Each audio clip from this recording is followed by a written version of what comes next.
Hello to all of our wonderful guests again, parents, caregivers, women, anybody who's watching this podcast. This is episode number 2 of Rooted and Rising, and we're really excited. We've got an amazing guest today. As the whole purpose of this podcast is to really educate everybody around healing, really from a safety perspective. So ensuring that our nervous system is rooted so that we can rise. And this applies to children, it applies to mothers, it applies to fathers, it applies to the whole family dynamic, the full system. So, what we really want to try and do is support thriving, happy, healthy little humans and families and caregivers from anywhere whoever wants to tune in. So, today is a topic that is definitely very close to my heart. It's what I base a huge amount of my practice on, and it's all around accessing the sympathetic nervous system for healing and trauma release. And this is quite a big topic. We see it all over the place, but a lot of people don't necessarily understand actually what's involved in healing our nervous system and being able to really tap into that part of our nervous system so that when we start processing any form of stress or trauma, our body is actually able to start healing on its own. We have a wonderful guest today, Dr. Kevin Lentin, who is a chiropractor, a functional wellness and trauma-informed nervous system specialist. I'm super excited to chat to you today, Kevin. Thank you so much for being here on Rooted and Rising podcast. My absolute pleasure, and thank you for inviting me. It's also a topic that's near and dear to my heart, and it has been for many decades. So I'm thrilled to be able to share some insights and hopefully offer some learnings to some of the folk that might be listening. Wonderful. Thank you. So again, for our listeners, just in case you want to call anybody else to watch this at this point in time, this is all around the sympathetic nervous system today, which we also know as fight or flight. So all of us have a default stress response, and we tend to go into one of those default stress responses when we are faced with an external threat. Sometimes when it comes to anxiety, that threat actually is coming from our internal body. So what we really want to look at today is how can we understand this a little bit more? How can we really dive into the sympathetic nervous system and understand how it can be a doorway for healing? And a lot of people are focusing on this at the moment, and I think it's coming up time and time again with children too. So I work with a huge amount of highly sensitive children, and their little nervous systems tend to get stuck in a stress response. And that's also where we start develop coping mechanisms when we're young, from a young age. And as we get older and older, these coping mechanisms become more default for us. And sometimes they're not necessarily healthy coping mechanisms. So today we're absolutely going to shed some light on all of these areas. And what better to do this with than a really well-trained chiropractor? From a chiropractic space, I think a lot of people need more information around what is possible when they come to you, Kevin, when they come and see you for stress, for pain, for physical illness. And this is really what we're going to get into today. So, Kevin, you have been practicing for nearly 4 decades within this space, working in the intersection of chiropractic care, functional wellness, trauma healing, and nervous system integration. You've got various techniques on how we can tap into all of these wonderful sources of our own bodies. I always say to parents and children that our bodies hold so much wisdom, and we just really need to tap into the wisdom of our bodies to release the healing that is possible. So you talk a lot about treating physical, biochemical, and psycho-emotional bodies. How did these overlap when it comes to chronic illness? That's a big question, but so relevant, because a lot of the treatment modalities that folk will entertain these days are compartmentalized. You'll go to someone that specializes in one particular area, and that's where you focus and you stay there. And very often that does help in many ways, can make incredible differences. But because we are such complex humans, we have all these different systems that we operate from, and they're all driven biochemically, all driven by the production of hormones and enzymes and neurotransmitters that affect all of the systems in our body. So just focusing on one particular area or even a couple of areas might not get to the root cause of the symptom at the end of the day. my training as a chiropractor, which was actually my second profession, if I can call it that. Yes. I was originally going to become a psychologist. So that's where my interest in psycho-emotional health kind of Yeah. started. I had an undergrad degree, majoring in psychology, and I thought that would be the way to go. Life has this funny way of directing us in a different orientation, different direction. And so I decided right at the end of that degree, almost just before I graduated, that I actually didn't want to go into clinical psychology work. Then I was stuck. I had no idea where I wanted to go, bearing in mind this was in the late 70s. So it was a long time ago. So I took a bit of a circuitous route and went into business, worked in retail business for 6 years. And that was fantastic because that told me what I didn't want to do. And I definitely didn't stay in the corporate world for a long time. But from very early on, I knew I had a passion for helping people. I knew I had a gift. It served me very well right through my schooling, through my university days initially. And I was looking for the kind of the square peg in a square hole situation.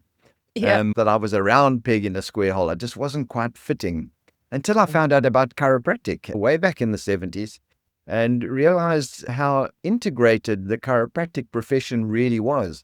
Even though a lot of people don't fully understand chiropractic and they think it is only for neck pain or back pain. In fact, we are trained in many other areas of the body and how they all function together, because for the nervous system to function, every other system has to work properly because that system is driven by energy. And if there's a lack of energy in the body because the cells that make energy are not working properly, you're already on the back foot. And I decided to go study chiropractic. I completely opted out of corporate life and headed off to the United States in 1982, I think it was, because there was no training available in South Africa, and studied and graduated as a chiropractor and came back home to Cape Town and started my practice back in 1985. And it was amazing how chiropractic made such a difference in people's lives. The adjustment of the joints between the vertebrae released tensions that some patients didn't even know that they had. And that activated via these neurological pathways optimum function at different parts of the body, whether it was the liver, the gallbladder, the stomach, let alone the musculoskeletal system. And so it was almost like a revelation to me how powerful this neurological system was to function. But I quickly realized that not everybody responded in the same way. We know that we are biochemically individual, we are psycho-emotionally individual. So I started to figure out and research there was something else. And that came then to understanding functional medicine. And this was again way back. And in those days, we used to get all the information from America in the form of cassette tapes that got literally sent in the post. There was no internet and no Google. And so my early days of studying functional medicine was simply by getting this information. But that opened up an incredible vista of information about how the body worked on the inside, how the cells spoke to each other, how the communication pathways were so integral to optimum function. And so I started incorporating the practices and principles of functional medicine, which were all around looking at the different systems, how your body eliminated toxicity, how it transformed the food you ate into the types of substances that your body could use to build skin, hair, tendons, connective tissue, energy, etc. And it was just fascinating. Relatively minor interventions, small dietary changes perhaps, leaving this out or more of this, or enhancing real nutritional density from the food we were eating, made an incredible difference. But also there were some patients that didn't respond particularly to either the chiropractic or the functional medicine approach. And then the third piece of the puzzle landed, and that was the psycho-emotional area. And I went back to my psychology training to realize that actually we can't compartmentalize the physical body or just the biochemical body or just the psycho-emotional body. You have to look at them as an integrated, complex component of each other, and they all influence each other. And so from the late 80s, 90s, my practice evolved into a much more integrated chiropractic practice, incorporating functional medicine and psycho-emotional techniques, which wasn't psychological therapy or psychotherapy, but just sharing insights with individuals about how their body was working and how the programming that they'd been subjected to was actually influencing their physical manifestation of the way their body was working. So I quickly realized that it was important to embrace all three of these areas. And that's what I've specialized in now for, as you say, 40 years. Sure. That's really amazing. And I love what you said about we as complex human beings, we look for solutions all the time. We want to almost fix ourselves all the time. But so many people go on a journey of trying to get healthy, and it is purely physical. All they go and they look at what part of their body isn't working well. But underlying all of it, which people are starting to open up more and more, and it's really great, is an understanding of trauma and how trauma actually gets held and stored in the body. And once that trauma is released, and a lot of people hear the word trauma, and if they close up immediately because they're scared to go there, and I think that's part of the biggest problem, is that there's avoidance in going into the trauma. So when we're looking at all of this from a psychological perspective, when that sympathetic nervous system is actually holding trauma, how would somebody know? What are some of the ways that this shows up? And I think before you answer, I think it's really important for parents and caregivers to really understand this, because a lot of their children show symptoms of anxiety and stress. And that's the side of it I see. They bring their children to me. But what's also happening in the background is that the parent's nervous system is stuck in so many high levels of fight or flight, and there's such a strong connection between parent and child's nervous system. And a lot of what happens in my practice is I start off with the children, but I have to integrate the parents at the same time. And as soon as the parents start realizing that they've got a journey of healing to do, they immediately see the changes in the children too. So getting back to the question, I think, how would somebody know that they are storing trauma or stress within their sympathetic nervous system? So perhaps I can just frame the nervous system for those listening that might not have an idea of exactly what we're talking about. We really have three nervous systems in the body. We have the central nervous system, which is the brain and spinal cord. And that's the nervous system that innervates the muscles, allows us to move, allows the connection between the muscles and the brain, facilitates pain and modulation as well. And that's, I call it the voluntary nervous system, that we can dictate to that nervous system and tell it, I want to go here, I want to pick this up, I want to do that. Then there's the second nervous system called the autonomic nervous system. That is the involuntary nervous system. Sometimes could be thought of as the automatic, not autonomic, but it's the one that's working in the background. You're not telling it to do things. It's the one that controls your heart rate. It controls your blood pressure. It controls your digestive system. It's telling your thyroid to produce this or your pancreas to produce that. So it's these chemical communication messages that the body's receiving from the outside, which could be from your diet, it could be from your environment, could be from your thoughts even, and depending on where you come from, your vibrational energy can play a part in that autonomic nervous system. There's a third nervous system called the enteric nervous system. That's the one around the gut. That's another whole discussion, and perhaps one day one can get into that. It's a very powerful and often underappreciated nervous system. But where I do a lot of work is in something called dysautonomia. That means that autonomic nervous system is just dysregulated.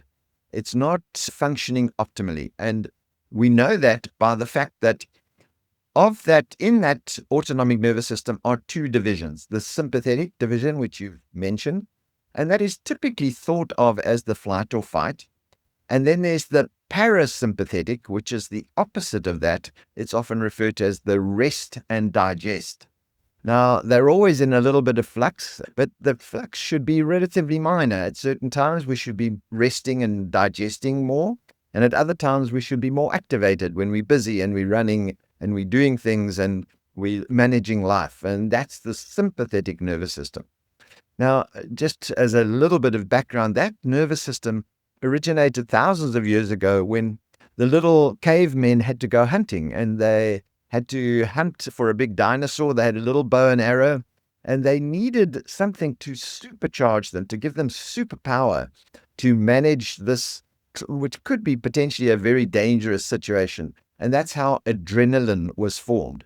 That was the superpower hormone produced by the adrenal glands, hence adrenaline, that gave and gives us the superpower to allow us to literally fight or fight. And that's where it came from.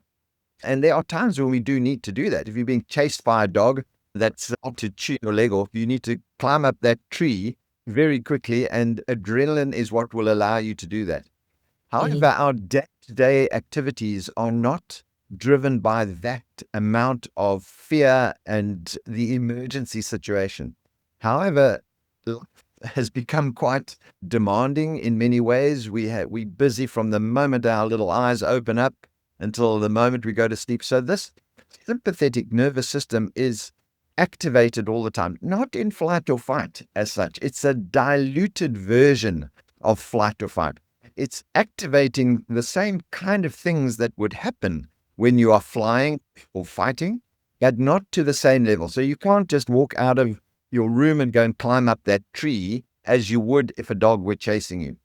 Now, that state, that diluted fight or flight state, activates all sorts of systems in your body. The very first thing that the production of the chemicals linked to that state, that worry, the fear of that meeting, the worry of an examination, the traffic for some people, it might be a relationship problem, it might be a financial problem.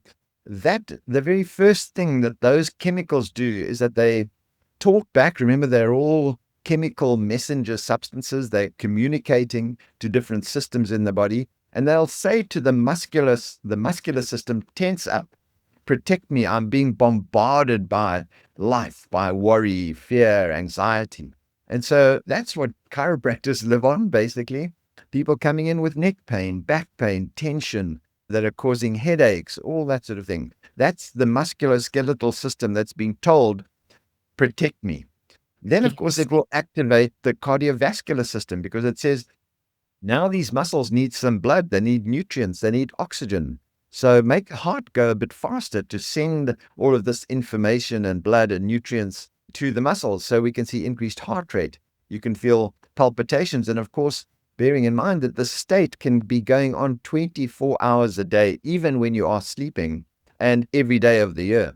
And if that happens ongoing, eventually your blood pressure can rise, and eventually down the track, it can even cause the heart to go into this acute state where it attacks itself, and that's called a heart attack or a myocardial infarction. And we're seeing that sadly in younger and younger individuals without the necessary risk factors. They're not terribly overweight, they're pretty fit, but they have this underlying upregulated sympathetic nervous system. It will also, interestingly, talk to the digestive system because it says the digestive system requires parasympathetic. That's why they say don't eat on the run. If you're going to have your meal, sit quietly, give the energy to the digestive system so it can produce the hormones, the enzymes, and digest your food. We don't do that very well. We eat on the run, have a quick sandwich while we're on the computer or doing whatever. So we see digestive issues, spastic colon, irritable bowel syndrome, IBS. It'll give you food intolerances. It'll give you bloating, gassiness, even an ulcer. Will interestingly affect the reproductive system. Regardless of one's age or stage, that whole system is designed for procreation. But in this state, the body, in its innate intelligence, the innate wisdom that it has, knows that this would not be the right time for conception to occur because the baby will get all of those chemicals. And a baby that bathed in stress chemicals, the likes of adrenaline, noradrenaline, cortisol, throughout the gestational process when they are in utero, will never handle stress appropriately for the rest of its life. That is a very powerful statement, but there's science to back that up. So the digestive system is what we see a lot of the symptoms. It will also, of course, the reproductive system. And so we see infertility. The body does not want to fall pregnant, but we want to have the baby. So we do the whole fertility process with IVF and the medication. And we literally, in inverted commas, force the baby to come. And that, of course, can then end up with other problems. The baby is born with anxiety almost. It will down-regulate serotonin because you can't be happy and stressed at the same time. So say how you feeling, I'm fine, everything's good, I'm good, but inside you're not. And your cells know that. They know that communication pathways are affected. It might show up as just my get up and go has got up and gone. You're just not feeling like you're firing on all cylinders, or right to the other end of the spectrum of clinical depression. And of course, it'll activate cortisol, and that will affect your sleep pattern. So you wake up at 1, 2, or 3 in the morning, and then you can't get back to sleep. It wasn't your mind that woke you up. It was the cortisol dumping that woke you up at the wrong time, and then your mind took over. So what most people do is that they see the chiropractor or the physio or anti-inflammatories or painkillers for their musculoskeletal issues. They take beta blockers for their heart or heart medication or blood pressure medication.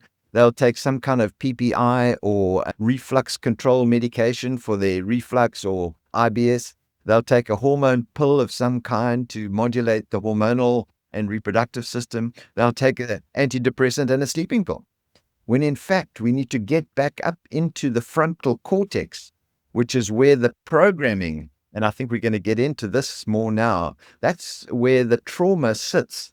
The trauma actually, it's not trauma as such, the event that we store the emotion links to the trauma.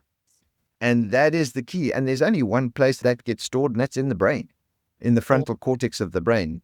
There are links and the information around how the fascia of the body will also, at that moment of the trauma, whether it was a car crash, whether it was what somebody said to you, whether it was an event that you witnessed, the body goes into an instant state of sympathetic upregulation. And that gets stored in every tendon, every cell, every bit of connective tissue in your body.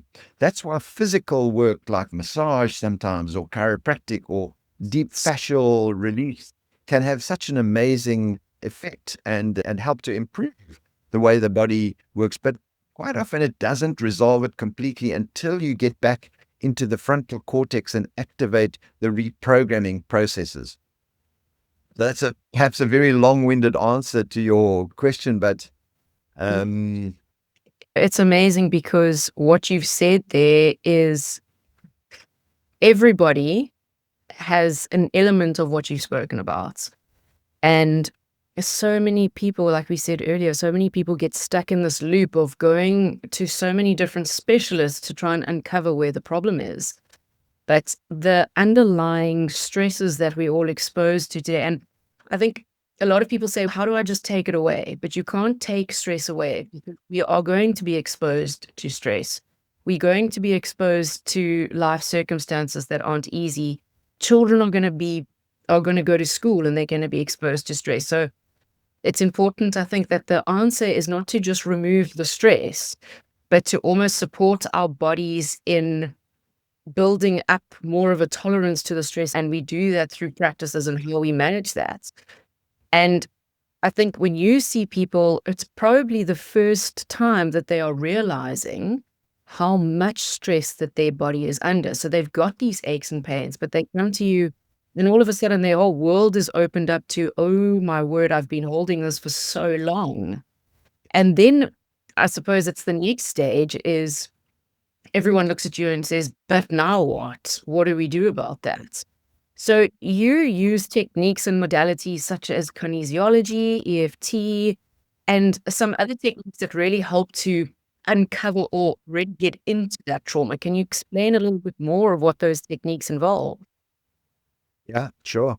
You've hit on so many relevant points there. And unfortunately, one of the big drawbacks of life today is we're looking for instant gratification. And when it comes to true healing, fixing is relatively easy. You can suppress those feelings with stronger and stronger antidepressant medication until the body just becomes numb. The pathways, the receptor sites are just blocked. And yeah, maybe you don't experience the same lows that you do, but your life is just very bland. And very often that is even worse than having the feeling. Suppression is a big problem. That's where, in my practice, I talk about root cause, and that's going upstream. We like to treat downstream, which is the symptom. Let's just get rid of the symptom. And sometimes that is necessary. Don't get me wrong. Sometimes it is necessary because the symptoms can be so severe that and catastrophic results from that if one doesn't address the symptom. But by and large, you also have to then look upstream and get to the why. Why did that thing start to begin with? So I use a number of modalities. One is genetic testing, because what a lot of folk don't understand is that it's not only the download of genetic material from your parents, your mom and dad, it's your entire genetic timeline. So that could go back literally hundreds of years. So it's diluted. The further back the condition was, the less chance there is that it's going to be activated in you today unless you trigger that over and over. Yeah. But so any of these symptoms, there might be no anxiety in your mom and dad or even your uncles and aunts, but your great-grandfather suffered from anxiety or depression, and that starts manifesting when all the combinations of these triggers, or it's the perfect storm, so to speak. So genetic testing is one thing. We can do that to give us an idea of areas that are very prevalent and need addressing. Obviously, just with my training, I have now 40 years worth of clinical experience. That's a great help to give me insights into just what people say from a history, from a understand and listening. Unfortunately, health professionals these days, they often don't have the time to listen and to really connect the dots. So I do prioritize that to get a very good understanding of what's going back. It's not just the symptom, it's how is your mom and your dad and how is your grandparents, et cetera, et cetera. Understanding that is important. I do a lot of understanding of clinical situations. You need to know that there's no pathology going on, no serious medical condition. And fortunately, as chiropractors, because we are primary healthcare physicians, that means you don't need to be referred to a chiropractor by a medical or other healthcare professional. We are able to do our own blood tests, read our own blood tests, make a differential diagnosis, all of that. Not that we can treat those conditions, and that necessarily fall within our scope, but we can send and then create a differential diagnosis and then send to the appropriate people. So you do need to have, I would say, more than just a gut feel. You need to have the proof. And so blood tests are often important. I use an amazing modality called omega wave, which is a way to measure sympathetic and parasympathetic activation. So you wear a little electrode on your wrist, and bearing in mind that your body, as I said, is a big chemistry set, but it's also an electromagnetic system. We do ECGs, you measure the electricity of your heart. You do EEGs, you measure the electricity of your brain. You can do EMGs, measure the electrical activity of the muscles. So we are an electrical system. So we use electricity to find out how dominant the sympathetic nervous system is and how suppressed the parasympathetic is. So if you can measure it, you can manage it. And that also allows me to read the effect of the mitochondria. Those are the cells that produce energy. If you are not producing enough energy because your fat to lean ratio is too high, so too much fat weight, not enough lean weight, that means you don't have enough muscle, and the mitochondria are primarily in the muscle. So you can build muscle, build more mitochondria with resistance exercise, and improve energy. So if you don't have enough energy and you can measure that, you can then do interventions that will help the body to make these different systems work better because they all work on energy. So, of course, you've mentioned things like applied kinesiology, which is all testing technique, very effective, not necessarily a clinical test, but definitely gives me insight into certain areas. Emotional freedom technique, neuro-linguistic programming techniques are important. Things like all the vagal nerve processes, like breathing techniques, things like hot, cold showers and saunas. There are a lot of interventions that one can use to help modulate this parasympathetic and sympathetic nervous system. And then I work a lot with something called neuroplasticity. Neuroplasticity is the ability of the brain to make new pathways to new folders. So we talked about those traumas, and not the trauma as such that's stored, the emotion linked to the trauma, the fear, the anxiety, the pain. That's what gets locked into the frontal cortex. But we know through neuroplasticity and functional imaging that we can build new pathways. And so you can take that folder that gives you the fear of ever getting back onto a horse because you fell off and you broke an arm. You have such fear, or a car crash, or something somebody said to you. You can now reprogram that to a new folder, reframe the whole thing, and realize that actually that was then. Now is a different scenario. So lots of interventions, and there's no one size fits all. Oftentimes people will come and say, just give me a menu, tell me what I've got to eat, and give me the right with, and just give me a pill, it will help me. While those supplementation type processes are important, they supplement, they're not instead of lifestyle modification, which is addressing the physical body, the biochemical body, and the psycho-emotional body. Yes. And I love what you've said, because what we're both so passionate about is it's the holistic space of looking at the entire body. And also what I see a lot of is parents will come to me and mothers will come to me and they will be depressed, anxious, and everyone always says, if I take medication, that should be enough. That's all I need to do. And medication absolutely has its place. And certain people should definitely be on medication, and some children should definitely be on medication. But if we ignore the holistic modalities that need the work, that, where these areas that we need to uncover what's going on in the nervous system, what's going on in the prefrontal cortex, where are we storing stress, where are we storing emotion? As you said, the medication will do justice to a part of that part of the brain, but it won't take it away. And there's this strong belief these days that medication it's the answer to everything, but there's not enough awareness around also what needs to be done at the same time, the body work, the real deep body work, in actually releasing that. And not only just releasing it and then saying I've done it, but the maintenance work on our body, the maintenance work on our mind, and just the maintenance work on keeping ourselves in a state of healthy vagal tone and being able to recognize when we are possibly spiraling into more sympathetic or more parasympathetic, and how do we balance that nervous system out over and over again. And I think that's where a huge amount of education is still required. And particularly when it comes to parents who are very overwhelmed because their children are showing up with a lot of anxiety and they are anxious themselves, they're highly sensitive to their environments. We're seeing more and more ADHD diagnoses. We're seeing more and more parents putting a label on, okay, that is ADHD. It is what it is. He's going to be on medication for the rest of his life. I've just got to accept that. But also the stress that comes from not really understanding everything that's involved in this nervous system is also huge.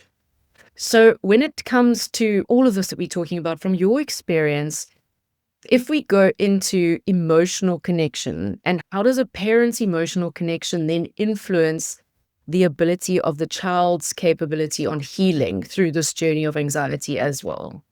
Yeah, that is such an undervalued component. And parents these days are under tremendous pressures themselves. And as you clearly said in the beginning, that vibrational frequency that the parents are sending is picked up instantly by the child, by the baby, let alone the toddler or the adolescent even. It's picked up by the baby. They can hear every single thing that is said, every single exposure that the newborn infant has from words, thoughts, feelings, emotions, things that are said. is stored in that baby's nervous systems, all of those systems, the three systems that we talked about. And so the vibrational frequency of the parent is so important. And really, if we really break it down, we know that there are only two emotions, love and fear. Yes. And all the others, the guilt, the anxiety, the jealousy, those all come from fear. We're fearful of our neighbor that's now got a brand new car or some way. We interpret that as, God, I have to be better. I have to do more. I have to. So we are comparing ourselves to all sorts of things that are really not as relevant as for ourselves as they should be. That love and vibration, touch is so important. The communication. My own personal thing, this is only my opinion now. I think young children are abandoned from a very young age, not physically, that the parents are just not there, but emotionally. Parents are so busy. They have so many demands and so many expectations placed upon them that they don't have the capacity, or they don't make the capacity to share that true bonding, that true love feeling with their babies, and certainly the kids all the way up into their teenage years and beyond, for that matter. So and I think often it just comes to understanding the role that they play. They know they've got to provide shelter. They know they've got to provide food. They know they've got to educate their kids, but there's so much more to it than just those components. The vibration is incredible. When a parent is vibrating at a very high frequency, a stress frequency, the baby will pick that up.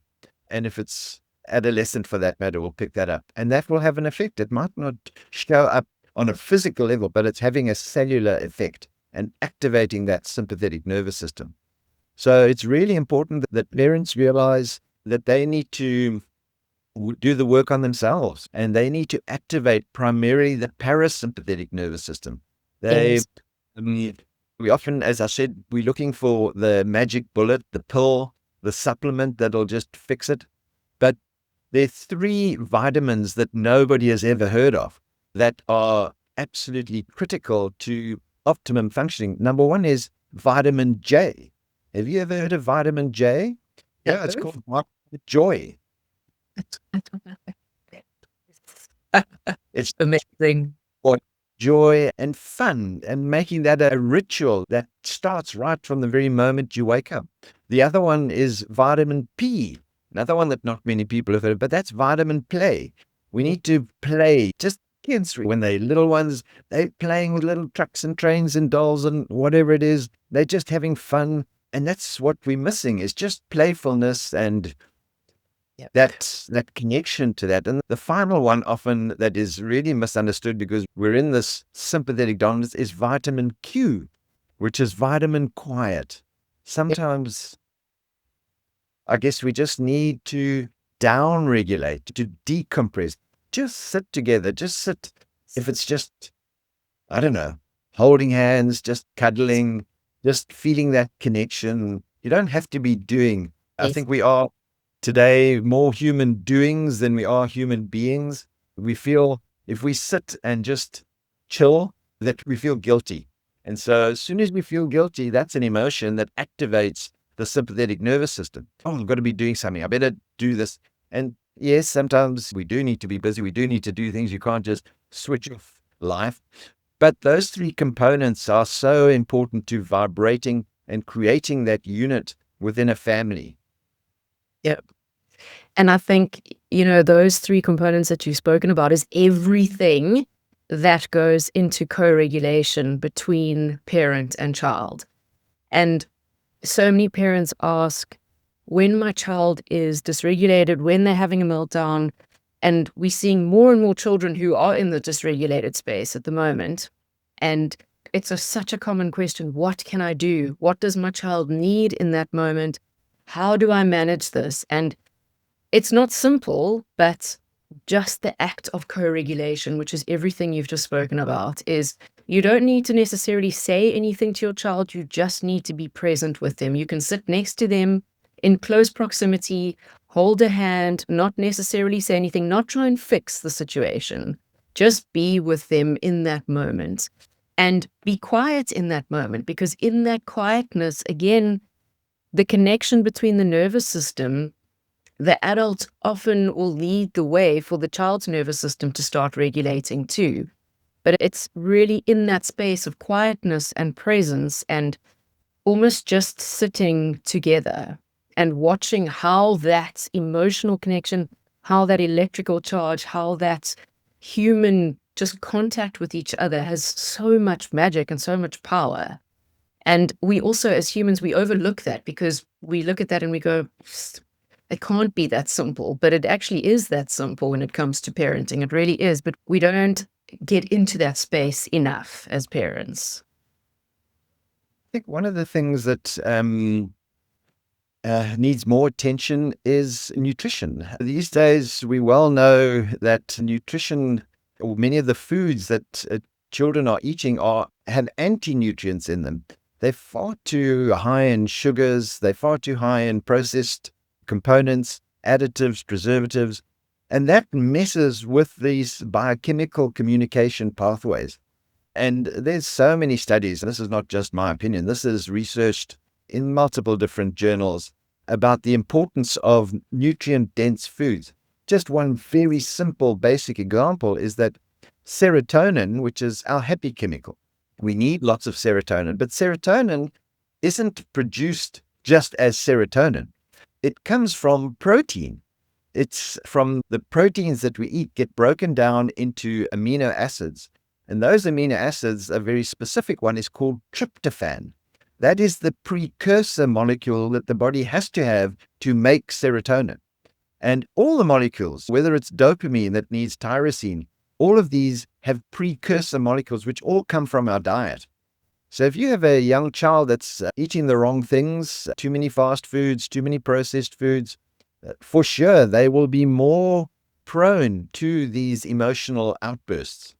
And that is going to lead to a gut-related issue. Any form of IBS in a child, constipation, diarrhea, food intolerances, that's a red flag that there's something not right in the biochemistry of the gut. And if that's not right, the assimilation and absorption of the foods that you eat is already messed up. So if children are having to take already at a young age, I've got kids on PPIs for reflux and gastrointestinal things. And not nobody, that's a bit of a generalization. Few people are paying enough attention to the importance of diet. And we keep saying, oh, it's so expensive, I can't buy that kind of food for my child. But it's not really. If you leave out the junk and you do a proper assessment, budgetary assessment of what your food is costing you, you find that it's actually not much more expensive, if more expensive at all. Oh, absolutely. There's so much information around this, and it's such a huge topic. We could talk about it for hours. I know I definitely could. But if you had one message for parents, for caregivers, for people who are maybe thinking about starting a family, anybody who wants to better themselves in the space and find more of a healthy way of life for themselves, for their children, for their families, what message would you say to somebody who actually just is at the beginning of this journey and doesn't necessarily know where to start? I think the most important thing to begin with understanding is that it is complex. There is no quick fix to these kind of things. It would be wonderful that we all worked upstream again before conception actually occurred. So when a couple decided that they would like to consider having a child, that they start the process then already to empower the mom and the dad, for that matter, with the right kind of nutrients so that the environment into which the baby is going to come is pre-prepped and pre-programmed. That will make a huge difference. And if moms can understand the effect of their sympathetic dominance on the child, that would be a big factor that they could modulate. And it sounds like it's complicated, but it doesn't actually have to be that complicated. It can be very simple and very few interventions. Just sometimes a big phrase that I give people is, when you change the way you look at things, the things you look at change. Absolutely.